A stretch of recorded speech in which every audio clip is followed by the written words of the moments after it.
Hello, my dear learners. So, today I will talk with you about how you can learn English easily and very fast. So, first of all, আপনাকে যেটা করতে হবে think English as a language. So, আমরা কি করি? আমরা basically ইংরেজিটাকে একটা subject হিসেবে নিয়ে নেই, like chemistry, biology and Bangla like others. So এইটাই হচ্ছে আমাদের সবথেকে বড় ভুল।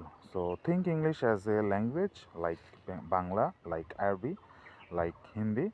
সো তখনই কিন্তু আপনি আপনার যে মাইন্ডটা আছে এখানে আপনি সেট আপ করতে পারবেন যে হ্যাঁ, this is a language I have to learn. So তখন আপনি কী করবেন? নিয়মিত প্র্যাকটিস করতে হবে।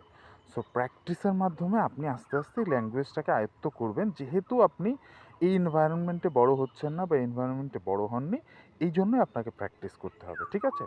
So think English as a language.